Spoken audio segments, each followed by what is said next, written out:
This child is suffering from dengue hemorrhagic fever. His capillaries are leaking fluid and he has a tendency to bleed. This is what distinguishes dengue hemorrhagic fever from dengue. It is a painful disease which can cause severe bleeding and, if not treated properly and timely, often results in death. But the problem of treating dengue hemorrhagic fever doesn't start here on the ward. It starts much earlier, wherever patients are first seen. All healthcare workers need to know how they might suspect a diagnosis of dengue and know how they and the parents can treat mild symptoms and be on the lookout for signs of dengue hemorrhagic fever, especially the signs signifying the need for admission and careful treatment. If you are in a dengue-affected area, you should suspect dengue fever if you recognize one or more of the following symptoms. Fever pattern, an abrupt onset, high fever, and sometimes a saddleback fever. A fever that does not completely respond to paracetamol syrup. Symptoms of headache, retroorbital pain, muscle pain, and joint pain. A child may appear physically tired or have other altered behavior, for example irritability or vomiting. The skin may show signs of a flushed face, or there may be erythema or a maculopapular rash on the head and trunk region of the body. If you suspect dengue, then the next step is to look for risk factors or features of dengue hemorrhagic fever. Increasing size and tenderness of the liver might also suggest dengue hemorrhagic fever. Distinguish the symptoms from other common illnesses such as measles or malaria.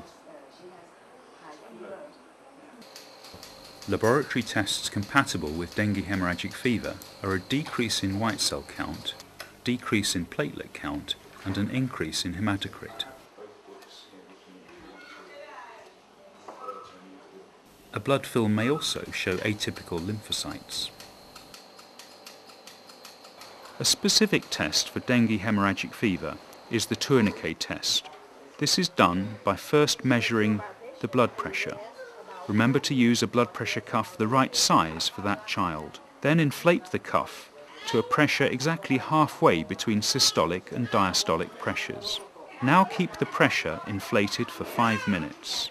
After releasing the cuff, look carefully for small red or purple bleeding points in the skin, known as petechiae. These might be tiny, the size of a pinhead. If there are 10 or more bleeding points in 1 square inch area, then the test is positive.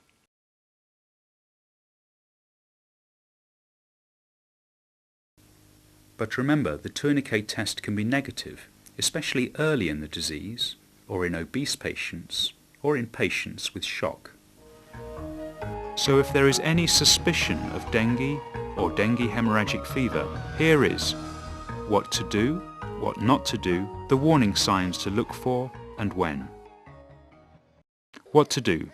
Bring the temperature down. Whatever the cause of fever, a very high temperature is dangerous and can cause fits known as febrile convulsions. To bring down high fever to below 39 degrees centigrade, gently sponge the child with a cloth soaked in water and give paracetamol.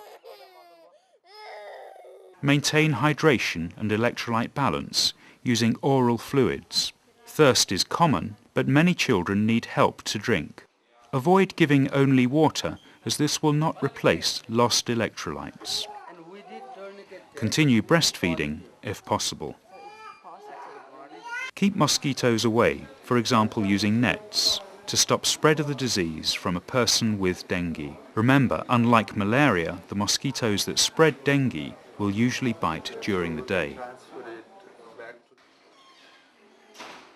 Avoid certain drugs, for example aspirin or non-steroidal anti-inflammatory drugs such as ibuprofen, which in this child led to bleeding. Avoid inappropriate intravenous fluids. Always use oral fluids if the child is able to drink.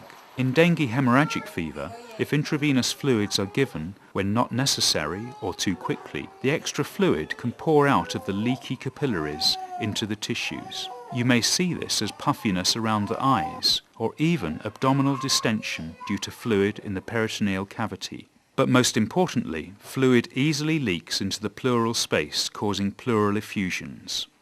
And by pressing on the lungs, this makes breathing difficult. Here is a chest X-ray of a child with pleural effusions. Because the child was lying down when the X-ray was taken, most of the fluid just shows up as a diffuse hazy shadowing behind the lungs. But the arrows show where the fluid is also pressing on the sides of the lung.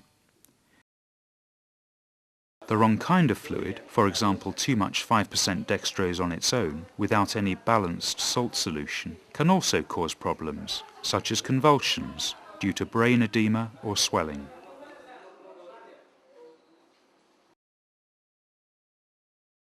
The warning signs of what to look for and when. Parents as well as healthcare workers need to know these, as most of them signify that the child needs admission to hospital. It's important to remember that the risk period is especially high in the first 1 to 2 days after the fever subsides. This is known as the critical period.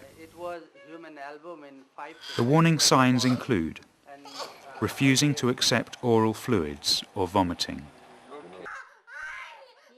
a sleepy or restless child, bleeding, especially gastrointestinal bleeding, with fresh or old blood in the vomit or stool. Old blood in the vomit looks like coffee grounds. In the stool, it may resemble thick black coal tar. A child suffering from abdominal pain.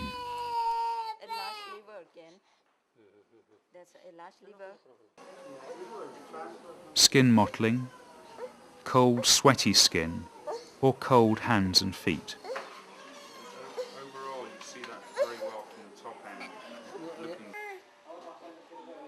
Absence of urine in the last 6 hours.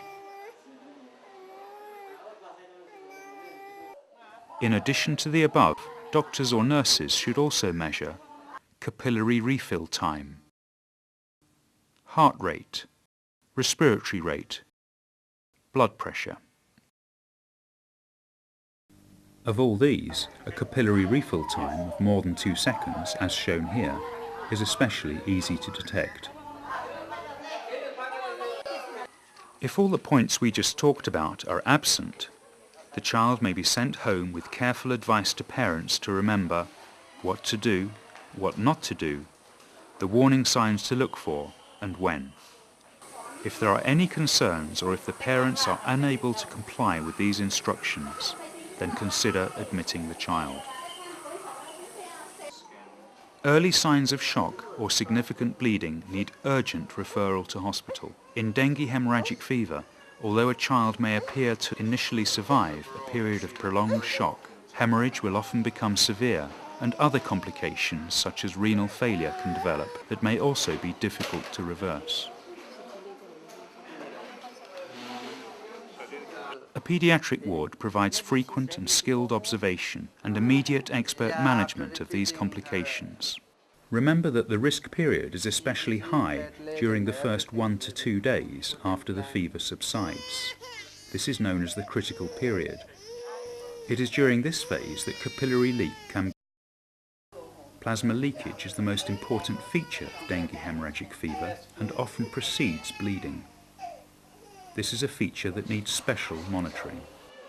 A centrifuge and capillary blood tubes provide the most essential and frequently performed test with immediate results. As the capillaries start to leak plasma, the remaining red cells become more concentrated. Dengue hemorrhagic fever frequently shows a rise in hematocrit of 20%. That would be a change in hematocrit, for example, from 35% to 42%.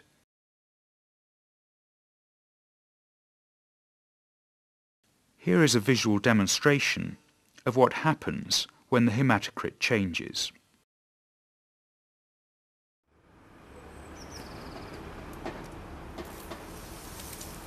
As the plasma level falls, the hematocrit rises sharply as there is not enough fluid in proportion to the red cells. Remember, if intravenous fluids are given when not necessary or too quickly, the extra fluid can pour out of the leaky capillaries into the tissues. You may see this as puffiness around the eyes or even abdominal distension due to fluid in the peritoneal cavity. But most importantly, fluid easily leaks into the pleural space, causing pleural effusions, and by pressing on the lungs, this makes breathing more difficult. During the capillary leak phase, just enough fluid must be given to prevent circulatory shock. The paediatricians will refer to published guidelines or wall charts to give exactly the right amount of fluid at this critical stage.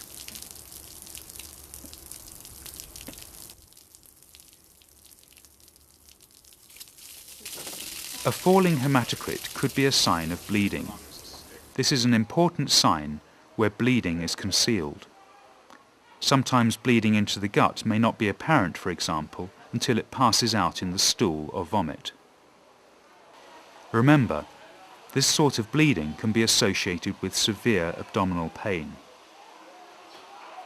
In children who are obviously recovering, fluid that leaked into the tissues, peritoneum, or chest cavity will be reabsorbed and may also result in a fall in hematocrit. Remember, nurses will still be observing children closely for any of the important signs.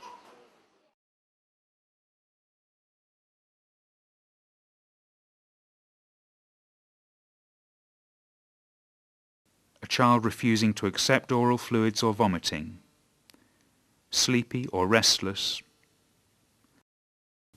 a child suffering from abdominal pain, skin mottling, cold sweaty skin, cold hands or feet, a reduced urine output.